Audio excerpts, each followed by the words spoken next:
Welcome students in Hindi subjects online class.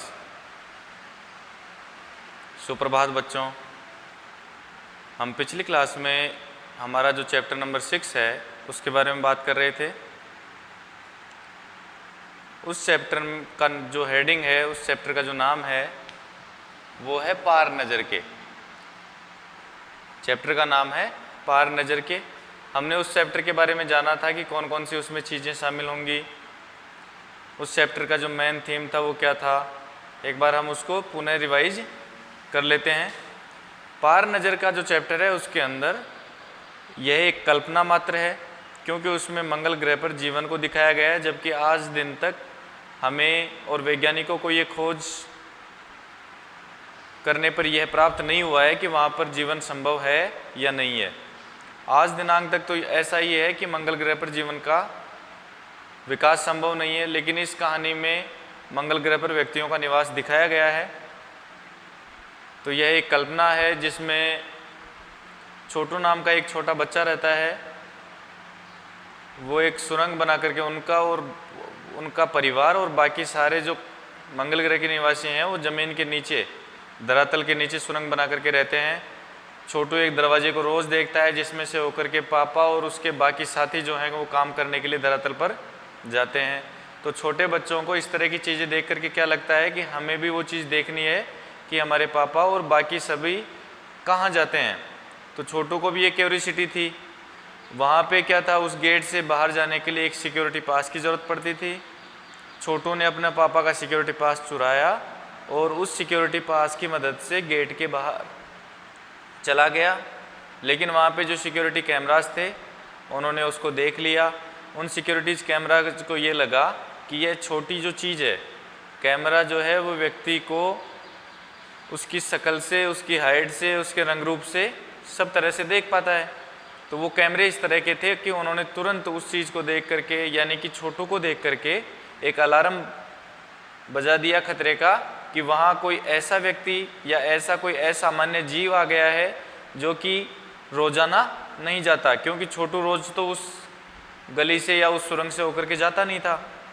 तो वहाँ से तुरंत सिपाही आ गए, उन्होंने छोटू को वहाँ से उठाया और उसकी मम्मी के पास या उनके जो पापा थे उनके पास छोड़ करके चले गए। मम्मी को इस चीज़ पे गुस्सा आया। आप भी जैसे मान लीजिए मम्मी के मना करने के बाद अगर कहीं चले जाते हैं तो मम्मी को गुस्सा आता ही है। तो छोटू की मम्मी को भी उस चीज़ से गुस्सा आया और वह छोटू को डांटने लगी। पापा ने छोटू को बचा लिया। उसके बाद छोटू और पापा के बीच में किस तरह की बातचीत हुई, आज हम इस पाठ में इस चीज़ के बारे में जानेंगे। तो शुरू करते हैं आज का पाठ। पकड़े जाने पर छोटू को जब वापस लाया गया तो छोटू के पापा उसको उसकी मम्मी से बचा रहे हैं और क्या कहते हैं, छोड़ो भी, मैं इसे समझा दूंगा सब। पापा मम्मी से कह रहे हैं कि मैं इसको सब समझा दूंगा, आपको डांटने की या पीटने की ज़रूरत नहीं है,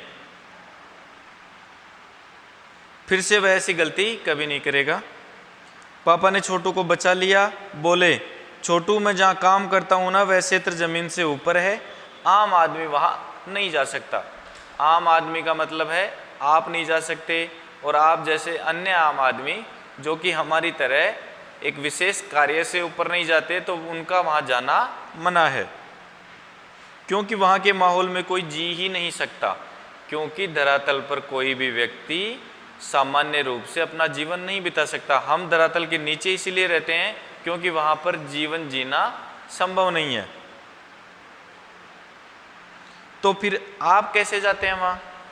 छोटे बच्चे को क्यूरियोसिटी रहती ही है। जैसे आपसे आपके पापा या मम्मी कोई बात बोलेंगे तो आपको उस बात का पूरा रीज़न जानना होता है कि वो ऐसा क्यों है, किस तरह से हुआ, क्यों हुआ, ऐसा ही क्यों हुआ। इसी तरह के छोटू के सवाल भी थे। उन्होंने कहा कि आप क्यों जा सकते हैं, जब मैं नहीं जा सकता तो फिर आप कैसे जा सकते हैं? मैं वहाँ एक ख़ास किस्म का स्पेस सूट पहन करके जाता हूँ। आपने कई फिल्म वगैरह में देखा होगा या फिर आपने न्यूज़ में कभी देखा हो, जो अंतरिक्ष यात्री आपको दिखाए जाते हैं, जो स्पेस में जाने वाले जो भी साइंटिस्ट होते हैं उनके पास एक विशेष प्रकार का सूट होता है जिसमें क्या रहता है, बाहरी वातावरण का कोई प्रभाव शरीर पर नहीं पड़ता आपको ऑक्सीजन की सप्लाई मिलती रहती है। इसी तरह से और भी अनेक जो विकिरण होती हैं, रेज होती हैं बाहर, उनसे भी आपको वो सूट बचा करके रखता है। तो पापा, छोटू के पापा क्या कह रहे हैं कि हम जब भी जाते हैं तो स्पेस सूट पहन करके जाते हैं, इसलिए हमें उससे कोई नुकसान नहीं होता। इस स्पेस सूट से मुझे ऑक्सीजन मिलता है जिससे मैं सांस ले सकता हूँ। छोटू के पापा कह रहे हैं कि ये जो स्पेस सूट है उसकी वजह से मेरे को ऑक्सीजन मिलता है और इसी कारण से मैं सांस ले पाता हूँ।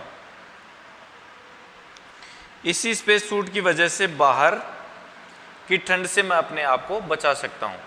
बाहर का जो मौसम है, मैंने आपको बताया कि यह सूट व्यक्ति को बाहर के मौसम से भी बचा करके रखता है।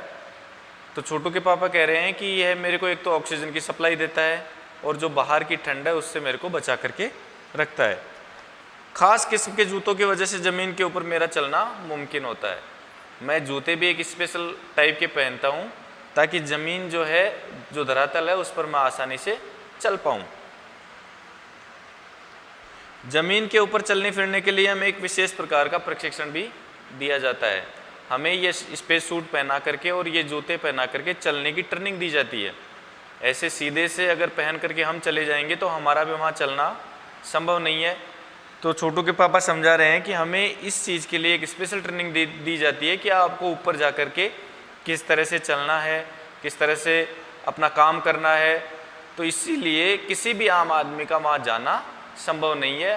केवल हम जो प्रशिक्षित हैं, जिनके पास स्पेस सूट है, जिनके पास अच्छे जूते हैं, केवल वही ऊपर जा सकते हैं। छोटू सुन रहा था, छोटू ध्यान से सुन रहा था। पापा आगे बताने लगे, एक समय था जब अपने मंगल ग्रह पर सभी लोग जमीन के ऊपर ही रहते थे। छोटू पापा को क्या समझा रहा है, पापा जो हैं वो छोटू को क्या समझा रहे हैं कि एक समय ऐसा था जब सभी व्यक्ति मंगल ग्रह पर कहाँ रहते थे, धरातल पर। आज की तरह अपने को जमीन के नीचे नहीं रहना पड़ता था, सब धरातल पर रहते थे, बगैर किसी तरह के यंत्रों की मदद से, बगैर किसी खास किस्म की पोशाक के। जैसे आज हमें स्पेस सूट पहनना पड़ रहा है ऊपर जाने के लिए, आज हमें एक विशेष प्रकार के जूते पहनने पड़ रहे हैं, हमें बहुत सी चीज़ों का ध्यान रखना पड़ता है। लेकिन एक समय ऐसा था जब हमें बिना किसी स्पेस सूट के, बिना किसी जूतों के आराम से हम ऊपर घूम सकते थे, धरातल पर रहते थे। हमारे पुरखे का मतलब हमारे पूर्वज, हमारे दादाजी या उनसे जो पीढ़ियाँ, पुरानी जो पीढ़ियाँ थी, वो जमीन के ऊपर ही रहा करते थे। लेकिन धीरे धीरे वातावरण में परिवर्तन आने लगा। छोटू के पापा छोटू को समझा रहे हैं कि हमारे जो पूर्वज थे वो ज़मीन पर रहते थे आराम से, लेकिन धीरे धीरे क्या हुआ, समय के साथ वातावरण में बदलाव आने लगे और बदलाव इस तरह से आने लगे कि सामान्य व्यक्ति का वहाँ रहना मुश्किल हो गया। कई तरह के जीव धरती पर रहा करते थे, एक के बाद एक सब मरने लगे। यह वातावरण में जो परिवर्तन था वो इस प्रकार से हुआ कि धीरे धीरे करके जो भी जीव इस धरातल पर रहते थे वो धीरे धीरे समाप्त होने लगे। इस परिवर्तन की जड़ में था सूरज में हुआ परिवर्तन। यानी कि छोटू के पापा समझा रहे हैं कि इस जो भी वातावरण में जो परिवर्तन हुआ, इसके पीछे कारण क्या था। जो सूर्य था उसकी स्थिति में, उसकी गतिविधियों में, उसकी संरचना में कुछ इस तरह के परिवर्तन हुए कि उसने वातावरण को इस प्रकार से बदल दिया कि जो पूरा पर्यावरण था वो मनुष्य के रहने लायक नहीं रह गया। सूरज से हमें रोशनी मिलती है, आप भी जानते हैं, रात्रि के समय जब सूर्य हमारे ऊपर नहीं होता, जब हमें सूर्य की रोशनी नहीं मिलती तो अंधेरा हो जाता है। तो इसका मतलब सूर्य से हमें क्या प्राप्त हो रहा है, प्रकाश प्राप्त हो रहा है। उष्णता मिलती है, उष्णता का मतलब होता है गर्मी। जब आप इस समय गर्मी के मौसम में बाहर निकल करके देखेंगे तो आपको बहुत तेज गर्मी लगेगी, और वो किस कारण से, सूर्य के कारण से। इन्हीं तत्वों से जीवों का पोषण होता है। जो सूर्य का प्रकाश होता है, इसी के माध्यम से जो पेड़ पौधे हैं वो अपना भोजन बनाते हैं, और जो भी हम शाकाहारी व्यक्ति हैं या जो भी मांसाहारी व्यक्ति हैं वो इन्हीं से, पेड़ पौधों से ही अपना भोजन प्राप्त करते हैं। तो इसीलिए सूर्य क्या हुआ, पोषण का आधार हो गया। पेड़ पौधे नहीं होंगे तो शाकाहारी मनुष्य का जीना मुश्किल है। इसी प्रकार से मांसाहारी जो जंतु होते हैं उनको भी मांस खाने के लिए छोटे जानवर चाहिए, और वो जानवर भी कैसे जिंदा रहेंगे, जब पेड़ पौधे होंगे। तो इस प्रकार से हम देख सकते हैं कि सूर्य के बिना प्रकृति संभव नहीं है। तो उसमें इस तरह के परिवर्तन हो गए कि धीरे धीरे प्रकृति का विनाश प्रारंभ हो गया। सूरज में परिवर्तन होते यहाँ का प्राकृतिक संतुलन बिगड़ गया। प्राकृतिक संतुलन से मतलब भाई सूर्य के प्रकाश से पेड़ पौधे हो रहे थे, पेड़ पौधों से जो जीव जंतु थे वो अपना पेट भर करके अपना पालन पोषण कर रहे थे। लेकिन सूर्य में परिवर्तन हुआ तो जो ये एक संतुलन चल रहा था, जो बैलेंस था, वो सारा डिस्टर्ब हो गया। प्रकृति के बदले हुए रूप का सामना करने में यहाँ के पशु पक्षी, पेड़ पौधे, वन्य जीव अक्षम साबित हुए। अक्षम का मतलब सक्षम नहीं हो पाए, सामना नहीं कर पाए। जो भी प्राकृतिक रूप से जो भी परिवर्तन हुए उन सब का सामना जीव जंतु और अन्य जो भी प्रकृति में जो भी मौजूद वस्तुएं थी वो उसका सामना करने में असक्षम रहे और समाप्त हो गए। केवल हमारे पूर्वजों ने इस स्थिति का सामना किया। हमारे पूर्वजों ने इस स्थिति का सामना किया, धीरे धीरे वो भी समाप्त होने लगे। फिर हमारी जो पीढ़ियां हैं, हम धरातल के नीचे आ गए और विशेष प्रकार के यंत्रों की सहायता से यहाँ रहने लगे। अपने तकनीकी ज्ञान के आधार पर हमने जमीन के नीचे ही अपना घर बना लिया। जिनको भी हम अपने जो पूर्वज थे उनमें से जिनको भी तकनीक की संबंधी ज्ञान था, उन्होंने क्या किया, फिर धीरे धीरे धरातल के बजाय उसके जो दुष्प्रभाव थे धरातल के, उनसे बचने के लिए धरातल के नीचे सुरंग बना करके रहना प्रारंभ कर दिया। जमीन के ऊपर लगे विभिन्न यंत्रों के सहारे हम सूर्य शक्ति, सूरज की रोशनी और गर्मी का इस्तेमाल करते आ रहे हैं। हमने क्या किया है, नीचे सुरंग बना ली और ज़मीन पर छोटे छोटे यंत्र लगा दिए, जिनके माध्यम से क्या कर रहे हैं, हम सूर्य की रोशनी का प्रयोग कर रहे हैं अपने जीवन यापन के लिए और उसके नुकसान से भी बच रहे हैं। उन्हीं यंत्रों के सहारे हम यहाँ ज़मीन के नीचे जी रहे हैं। उन्हीं यंत्रों के, अगर वो यंत्र नहीं होते तो हमारा सबका, हम सबका जितने भी व्यक्ति हम यहाँ रह रहे हैं, उन सबका जीवन यापन करना संभव नहीं था। यंत्र सुचारू रूप से चलते रहे, इसके लिए बड़ी सतर्कता बरतनी पड़ती है।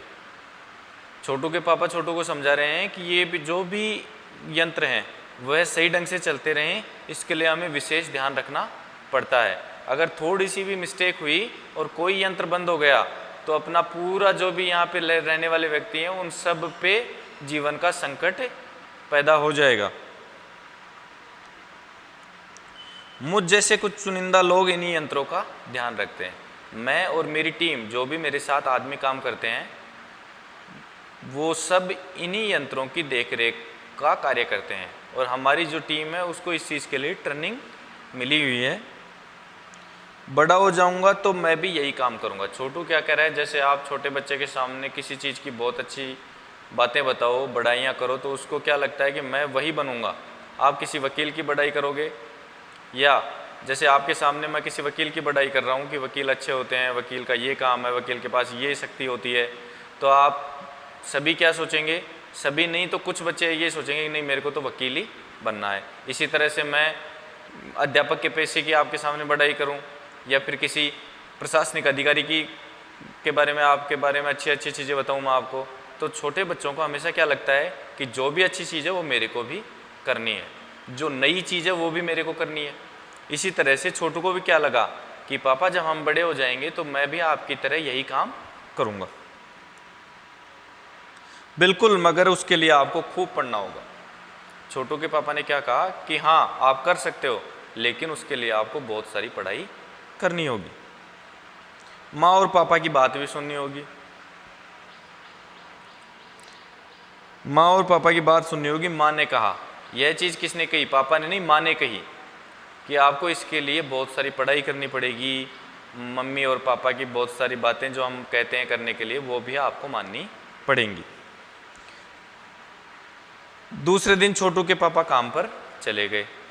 ये सब समझा दिया छोटू को। उसके बाद जब दूसरा दिन हुआ तो पापा जो थे वो काम पर चले गए। देखा तो कंट्रोल रूम का वातावरण बदला बदला सा था। शिफ्ट खत्म करके घर जा रहे स्टाफ के प्रमुख ने टीवी स्क्रीन की तरफ इशारा किया। वहाँ जाकर के जब छोटू के पापा ऑफिस में गए, जहाँ उनका कंट्रोल रूम था, वहाँ जाकर के उन्होंने देखा कि आज ऑफिस का जो रंग रूप था, ऑफिस में जो व्यक्ति मौजूद थे, उनका हाव भाव कुछ बदला हुआ सा था। स्क्रीन पर एक बिंदु झलक रहा था, सामने कंप्यूटर स्क्रीन लगी हुई थी इस तरह से, वहाँ कंट्रोल रूम में एक स्क्रीन लगी हुई थी, तो वहाँ पे उनको कुछ डॉट की तरह दिख रहा था। बड़े बड़े कंप्यूटर लगे हुए थे इस तरह से, नीचे कीबोर्ड वगैरह लगे हुए हैं, पूरा सेटअप लगा हुआ था कंट्रोल रूम का, तो वहाँ उनको एक डॉट की तरह कुछ दिखाई दिया।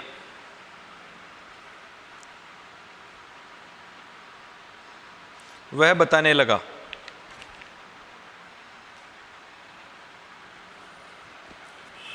कौन बताने लगा?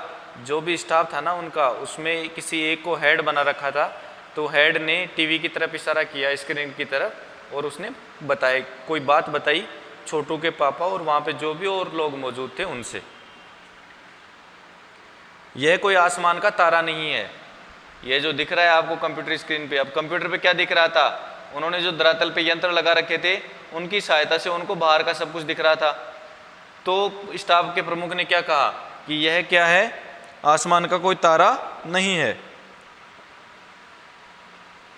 क्योंकि कंप्यूटर से पता चल रहा है कि अपनी जगह अडिग नहीं रहा है। तारा तो क्या है? कई सालों करोड़ों वर्षों से अपने स्थान पर स्टेबल हैं, वो अपना स्थान चेंज नहीं करता, केवल अपनी जगह पे घूम सकते हैं, बाकी अपना स्थान वो चेंज नहीं करते।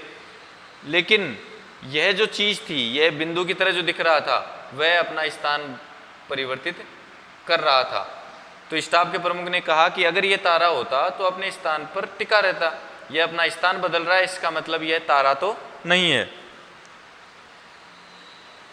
पिछले कुछ घंटों के दौरान इसने अपनी जगह बदली है। कंप्यूटर के अनुसार यह हमारी धरती की तरफ बढ़ता चला आ रहा है।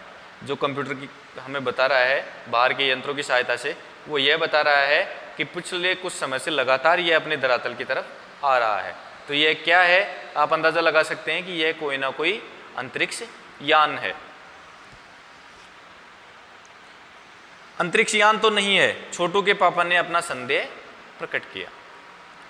अंतरिक्ष यान तो नहीं है, छोटू के पापा ने अपना संदेह प्रकट किया। आप अगर उसकी जगह होते, छोटू के पापा की जगह, तो आपको भी यही लगता कि जो चीज़ तेज़ गति से अपने ग्रह की तरफ आ रही है, तो क्या वो अंतरिक्ष यान हो सकती है?